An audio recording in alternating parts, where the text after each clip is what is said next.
So I'm not big on using the whole YouTube live thing, but I thought I'd just do it just for now because I just finished completing yet another video today that'll go up later on this week, and I am working on a new collection video for about 2 weeks down the road because I have one coming up for the end of the week.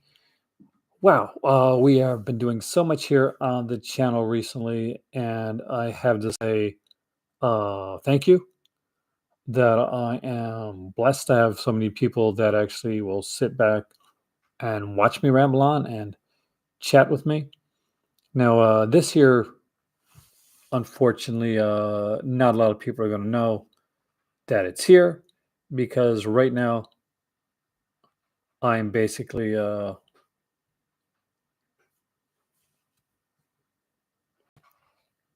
doing this so that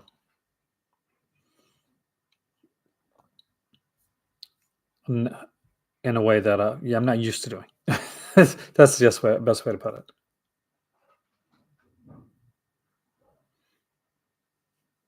I thought it'd be fun to go and make a just a chat all cinemally.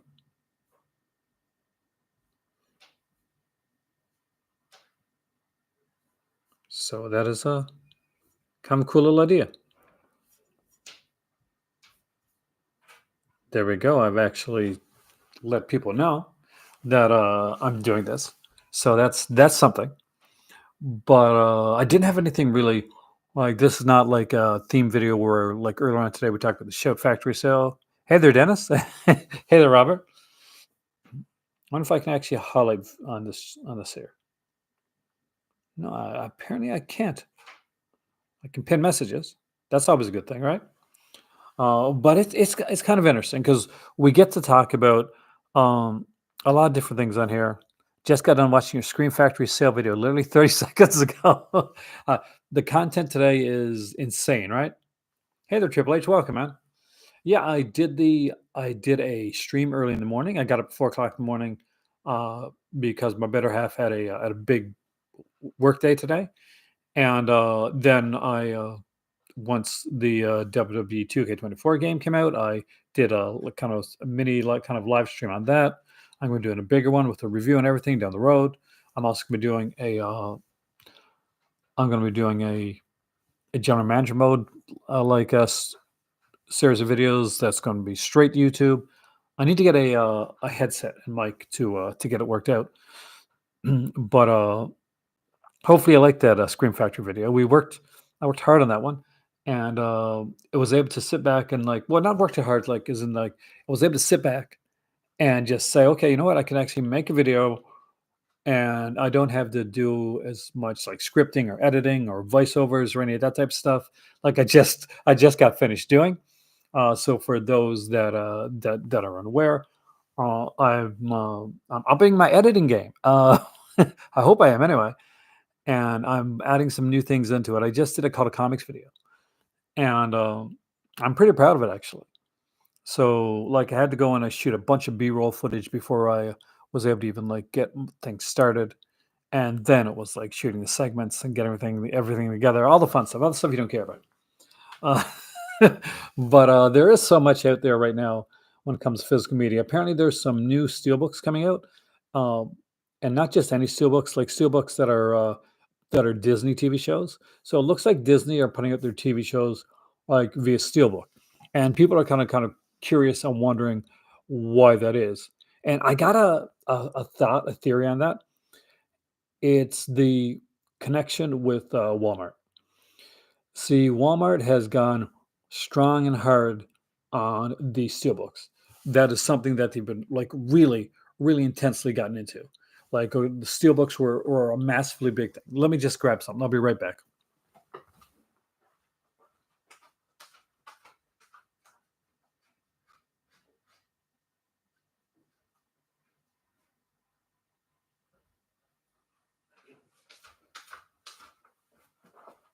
So from WandaVision to uh, a lot of the other stuff that's come out, we've seen like a real proliferation of exactly Walmart is filling that void the Best Buy left.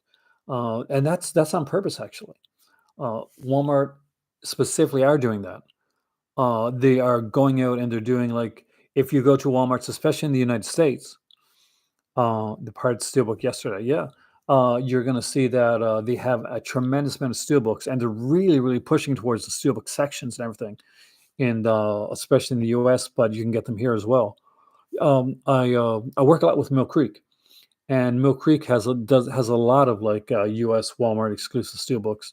The stuff that they have for The Thing and Miami Vice and Lords of Dogtown, just incredible stuff. And that's it's just touching on it. Hey there, Matt Ryan, welcome, dude. I'm doing a YouTube live, so I'm not used to these. Um, it is it? No, it's not. Thursday nights, disconnected, reconnected show. Make sure you're watching it. It's really, really good. Hopefully, I'll get. Well, he's a busy guy, so one of these days I'll get on there. But eventually, once he goes through all the stuff that he's going through, because there's so much good stuff. But yeah, so the thing is that right now, steelbooks they're sort of to come into their own again, and it's something that not just collectors go for, but it really catches the other casuals. So when you we look at steelbooks and like get a nice collection of them too, but regular people walking into your Walmart see one of their favorite shows, whether it's a WandaVision or an Andor, and sees it on like this shiny kind of steelbook, it catches the eye. And Walmart aren't stupid when it comes to this type of stuff. So they knew how successful Best Buy was with their limited edition steelbooks, and they've taken that on. Now it's changing. The market and the style of things are changing right now. So let's kind of dive into that a little bit.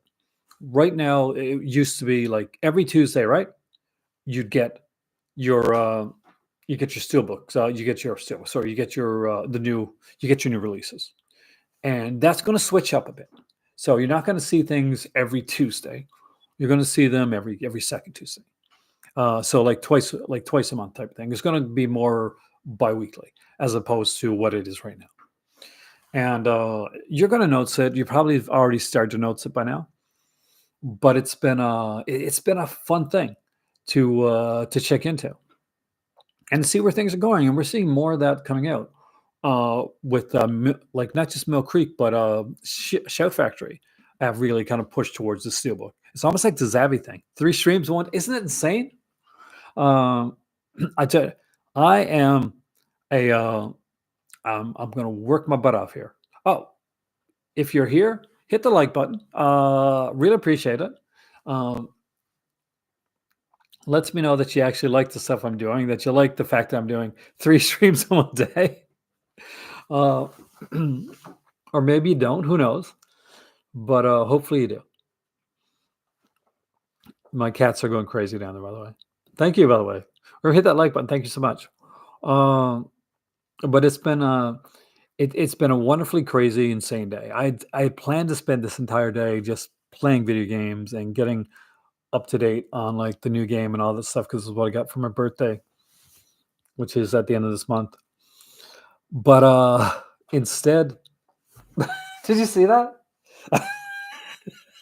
Did we catch that on camera? My cats are like playing with their toys, and I'm not sure if I caught it on camera or not, but he's flicking like this little owl type thing, this like little green owl, and kind of like just boinked me on the head. I'm actually loving the game. It is harder than the last year's game.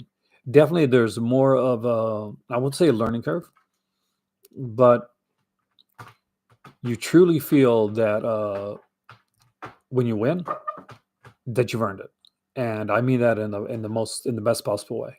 Hey, evening, Sammy. Welcome, man. So yeah, I would definitely recommend it. It is definitely the deepest when it comes to the gym mode. I'm still unsure about the faction mode. It's really more brutal. So I got the WWE 2K24, and I'm because I bought the deluxe edition when my mom got me the deluxe edition for my birthday. She gets me the WWE 2K game every year.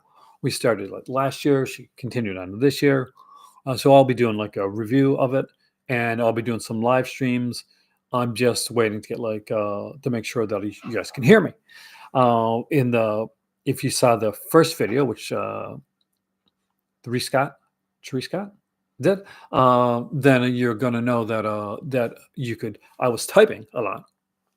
My birthday is on March 31st.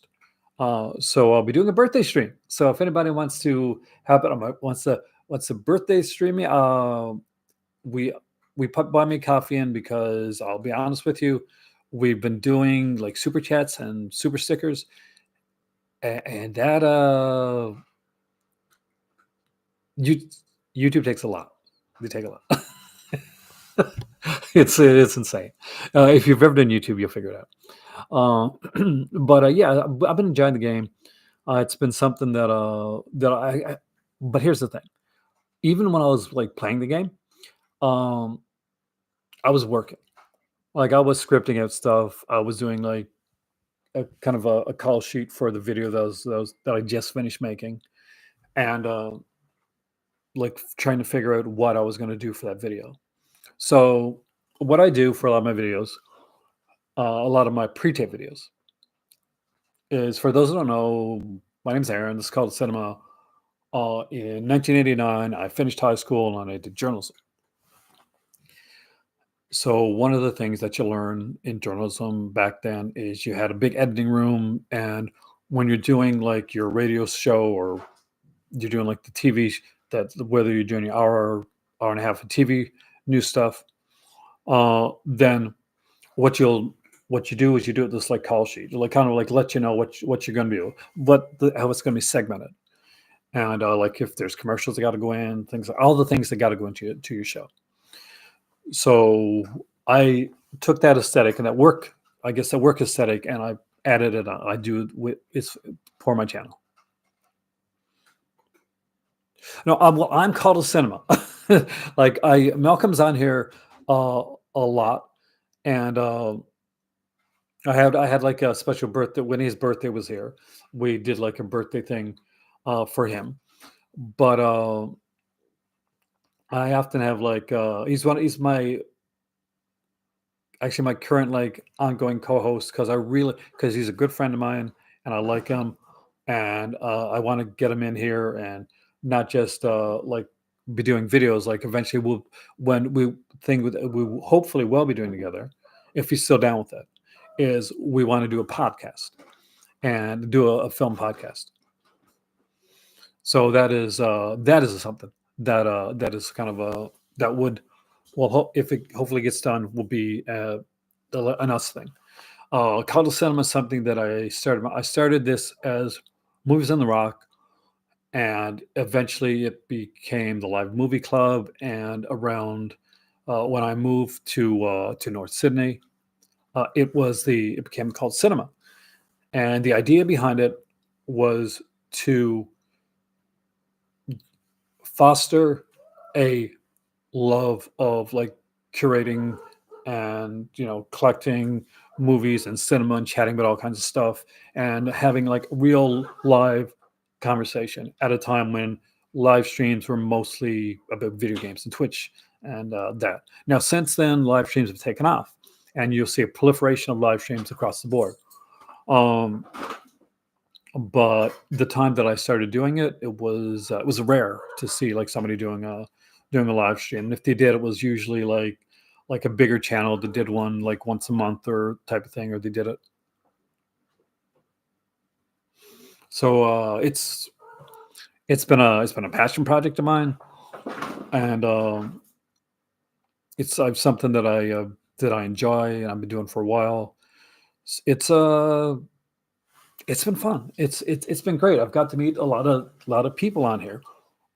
Disconnected was a co-host on a lot of channels. Yeah, on my videos for a bit, and he went on and just man did he steamroll it. He's like super proud. I did actually write. I wrote 5 film scripts that were bought, and I one of them was filmed, and you probably like the scripts that I did because I know you like the more intense stuff. And I was younger, and the stuff I wrote back then, what I'm not sure if you're on my Patreon, but if you are, we'll talk about it sometime, Sammy, because it's I can't talk about it down here, but it was more of the intense stuff. Yeah, like Disconnect was like literally in some of my early stuff. He's one of the first people that actually had a Call to Cinema shirt, and he's gone on to like just do this amazing, like truly, and it's incredible the stuff that he's done. And now he's like doing like features for like for Severin and for working with Terrorvision. And I can't be more proud, to be honest with you. You still wear it often. Nice. I'm glad to see the shirt held up. I'm still trying to figure out how we do the new merch stuff. Yeah, it's I got to see if I still have them. If I don't, I still like one of them specifically. Yeah, some people are not going to be cool with. But the thing was, a company that was around at the time was called Twisted Gate Productions, and they did comic books, like independent comic books, and they wanted to do they did like a kind of Ouija board called the Gate board. So Disconnect's got a lot of stuff on his plate. One of these days we'll get together and we'll do something together. But he's like when I say he's doing a lot of man, aside from he's doing YouTube and he's got like a production company for features on videos as well, and there's audio commentaries. So um, yeah, so it's pretty amazing. But yeah, so it was kind of it was a neat thing. I was on Yahoo, and you used to have these. He also has a day job, exactly.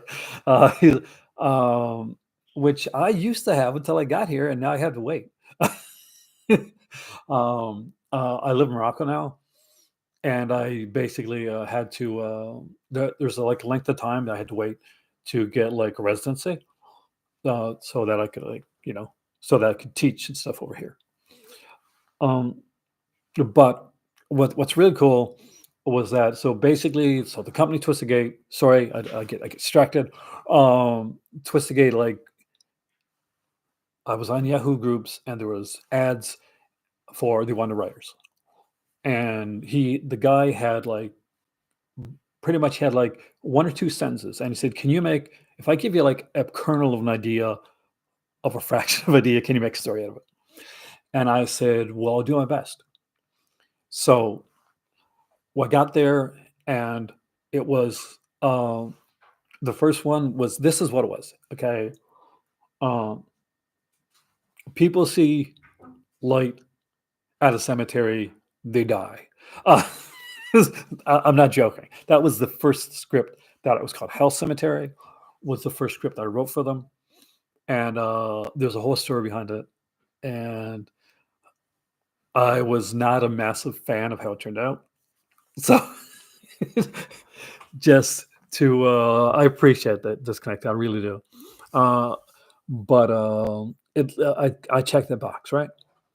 I wrote five in total, and I almost created a card game for them, actually, kind of like a Yu-Gi-Oh style game, except for like horror characters that you could use, not like some of the other ones.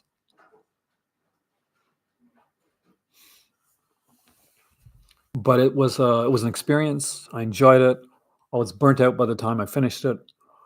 And the last one, the script that I didn't finish, the one that I can actually talk about, that I was going to do, was a Santa Claus zombie script, and in it, that basically the elf graveyards, elves that had been worked and passed on, uh, had like a toxic waste dropped on them, and it's this very Trump-esque, isn't it? But when they brought back, they're like, I guess they're giant elves, which would be real, like regular size. So make it cheap to do, and they're like zombies, and they're going after Santa and Mrs. Claus, and so there's a whole like fight. I used to write scripts. I was a writer for a few years, and I did some work on stuff that I can't talk about because you signed like non-disclosure agreements. But those were the crazy stuff that I worked on. I would love to do it again down the road, but in all honesty, it takes up a lot of time. Um, when I was younger, I could bang off like 80, 90 page script. Actually, got about 90-minute script in like in a couple days, 2 to 3 days. Especially something like the Santa Claus versus the zombie elves, crazy. Um, but it was good. It was different. 1976 Drive Massacre. I love Drive Massacre. Actually, it's a fantastic film. Um, really underrated. Uh, one of the things I love about it is it's got this kind of like procedural aspect to it, and it's procedural done by somebody that would know how to do procedural because it was a guy that actually worked in law enforcement. So like I'm a massive fan of like Driving Massacre, like due to that actually, and among other things. It's just that was a cool script, like low budget thing was well done. No, I do want to come on to make like something extra long or big today because I did like a couple already. I'm so appreciative of everybody that comes in and watches and just joins in and like likes the video or shares it or whatever. Um, and I always do. I'll always like chill out, join the Patreon, do the buy me a coffee, all that blah blah blah stuff. Because you do that for your channel. You want to keep your channel going. You want to keep it growing. You want to keep it like stuff like that. But above all, anything else, like when I say, enjoy yourself, like come in here, let this be something that you enjoy, something that you have fun with. That's the most important part. My plans for the month. Well, this is the month of October.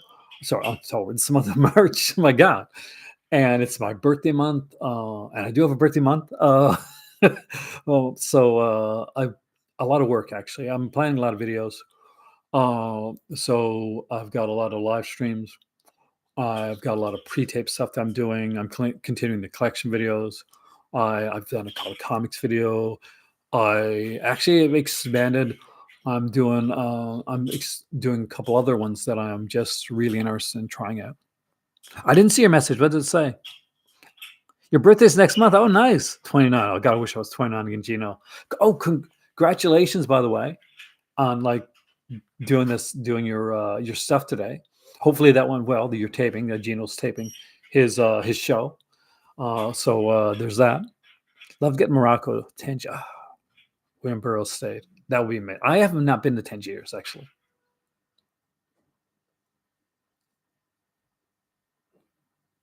I'll definitely enjoy them. I know I will because you have the knowledge when it comes to that stuff. But I'm a massive fan of that. Um, the hat that I sometimes wear in videos, for those that ever want, I had a bigger hat, it's kind of like a Bray Wyatt type hat. Um, and this was kind of a cross between my love for Bray Wyatt, rest in peace, and my massive love of Hunter S. Thompson. So those that have never seen Hunter S. Thompson or have and didn't realize the connection. I did journalism. I was a massive Hunter S. Thompson fan. I every day something from my journalism time like bleeds its way into this channel, and yeah, this is my tribute to Hunter. So there you go. But yeah, I'll have some No Name Wrestling podcast coming out. I want to do a special one on like I got God. There's so much. It could get overwhelming if you let it, but it's fun. I'm enjoying it. Hopefully, you're enjoying it too. This is more of like a free flow stream, I guess. I don't normally do them on like YouTube Live. Hells Angels, fantastic, fantastic Ernest Thompson book, by the way. Probably mentioned, what's the story in that piece of art behind you? Oh, actually, that's okay. So this, of course, are the Golden Girls, done as like as superheroes. So it's like DC superheroes. So my better half is a massive fan of the Golden Girls, and I was looking for like a birthday present to buy for her once, and she found this art online, and my better half collects art. So we got like, I mean, like art. She's got like, we got a lot of paintings and a lot of different things from different artists. Her uncle is a famous like artist and author, by the way. Um, so if you see if I can put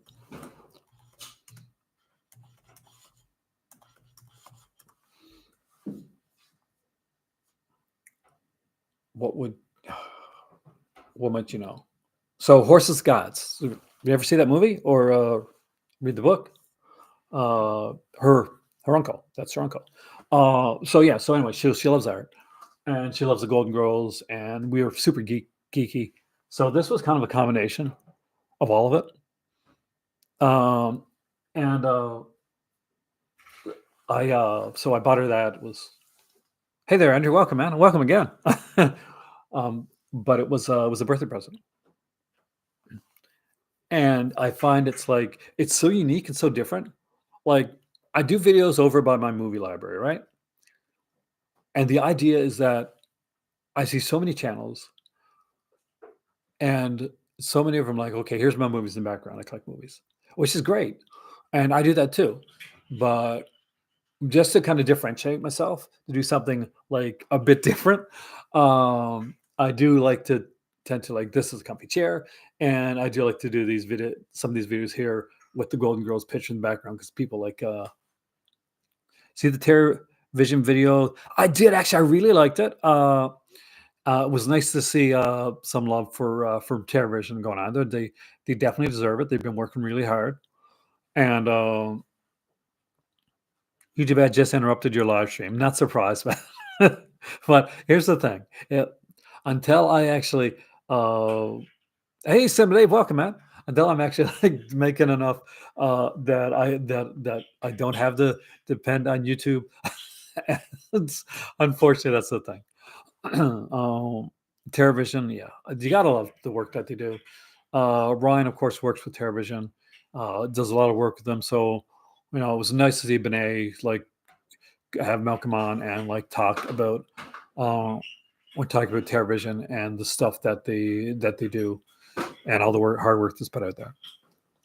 Singapore Sling last night, still buzzing from out. I don't see. I can't remember that movie. I don't know if I've seen it. Um, it's one of those I kind of want to see, but it may not be the first on my list of ones that I want to grab when it comes to some of the Vinegar Syndrome stuff. But uh, but yeah, there's a lot of different stuff when it comes to that. Like this is we have like we got some of those like cheaper like tin like pitchers too. So in the washroom, for instance, in our downstairs washroom, we have like a this thing of like the Starship Enterprise, and we have like a Fantastic Four metal one and a what's the other one? I know there's Fantastic Four and Batman. There's a Batman one there. We have like geek stuff all over the place. We've got a couple like Neil Adams prints over there.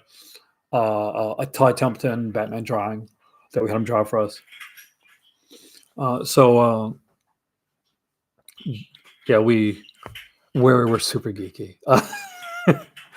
We're hoping to we're trying to save to go to London, and in the latter part of like of 2024. If we do, we will kind of take you guys with us because we'll be doing like out and abouts there, and hopefully you'll be able to enjoy that.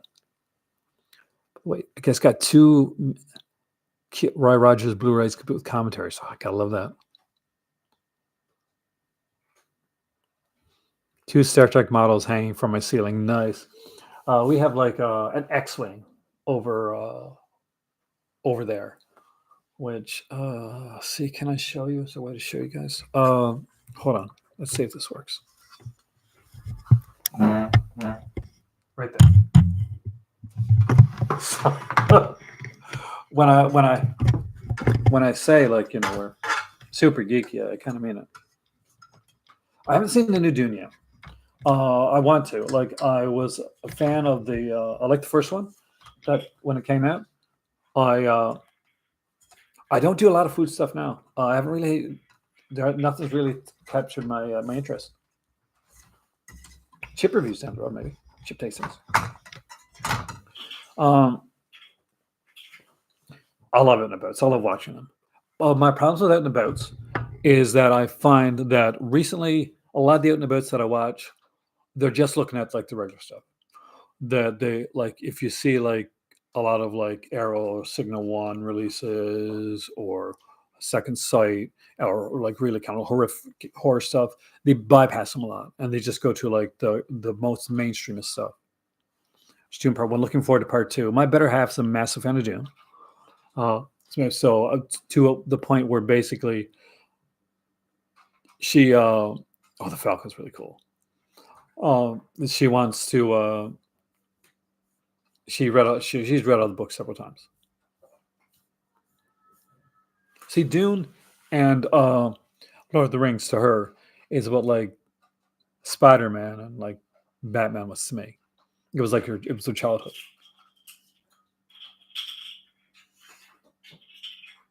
I'm really looking forward to it. So I'm like, fingers crossed we get it happening. Hey, William, welcome, man. Searching for the Lone Ranger DVD. Was it really?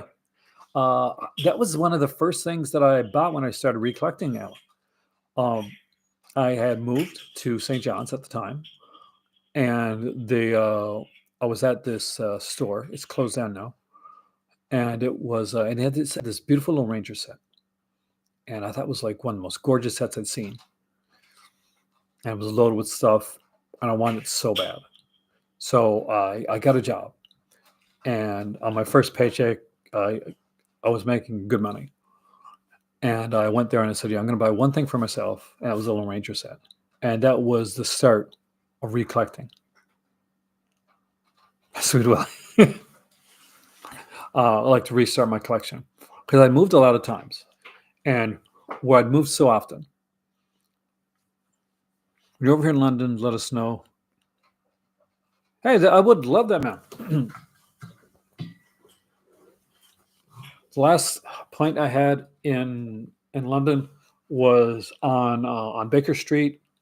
When you go past, I'm not sure what area you're in, but when you go, where the Sherlock Holmes Museum's at, and you kind of like you've got the kind of beauty store on the other side of the road, and just like down from there, there's Madame Tussauds. So just right before that, there's this pub that I went into. It was great. I really enjoyed it there. When I got to London, when I got off the plane and we got on the on the train to go into London, as we got there and we started to look around, I had this overwhelming feeling of home. There, I felt really at ease and at peace with the area, with the place. Give me a second here. I'll be right back.